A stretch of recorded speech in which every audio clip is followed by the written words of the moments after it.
Hello friends, எல்லாருக்கும் happy new year. இன்றைக்கி நாங்கள் வந்து நியூ இயருக்கு நாங்களும் ஒரு ப்ளம் கேக்கு ட்ரை பண்ணியிருந்தோம். நம்ம சேனலை சப்ஸ்கிரைப் பண்ணலைன்னா கண்டிப்பாக சப்ஸ்கிரைப் பண்ணிக்கோங்க. இந்த ப்ளம் கேக் எப்படி செஞ்சேன்னு பார்க்கலாமா? அதுக்கு ஃபஸ்ட்டு வந்து நான் ட்ரை ஃப்ரூட்ஸு நட்ஸ் எல்லாம் வந்து குட்டி குட்டியாக கட் பண்ணி இந்த கிரேப் ஃப்ளேவர் ஸ்பார்க்லிங் வாட்டர்கிட்ட வந்து நல்லா வந்து ஊற வச்சுக்கிட்டேங்க. ஆரஞ்சு தோலை வந்து கட் பண்ணி அதையும் சேர்த்து நல்லா ஊற வச்சுக்கிட்டேன். அந்த சுகரை வந்து ஒரு 2 டேபிள் ஸ்பூன் எடுத்து அது ஒரு பேனில் சேர்த்துட்டு கொஞ்சம் ப்ரௌனிஷாக நம்ம கலர் கொடுக்குறதுக்காக அது ப்ரௌனாக காய்ச்சி எடுத்துக்கணும். கொஞ்சமாக தண்ணி சேர்த்து காய்ச்சி எடுத்துக்கோங்க. ஒரு பவுலில் வந்து ஒரு 1/2 கப்பு பால் சேர்த்துக்கோங்க. 2 டேபிள் ஸ்பூன் பட்டர் சேர்த்துக்கோங்க.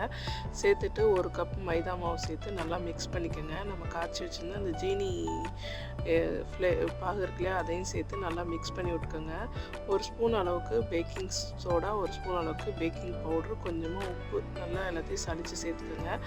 1 ஸ்பூன் அளவுக்கு வெண்ணிலா எக்ஸ்ட்ராக்ட் சேர்த்துக்கோங்க. சேர்த்துட்டு நல்லா மிக்ஸ் பண்ணிக்கோங்க. நம்ம வாசனைக்காக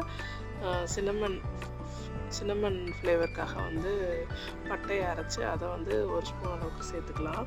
சேர்த்துட்டு நம்ம ஊற வச்சுருந்து அந்த ட்ரை ஃப்ரூட்ஸ் இருக்கு இல்லையா, அதையும் வந்து சேர்த்து நல்லா மிக்ஸ் பண்ணி எடுத்திங்கன்னா மாவு ரெடி ஆயிரும்.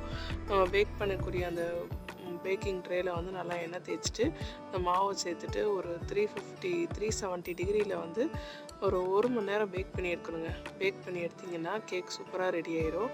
ரொம்ப டேஸ்ட்டாக இருந்துச்சு. ட்ரை பண்ணி பாருங்கள் நீங்களும். Thank you friends.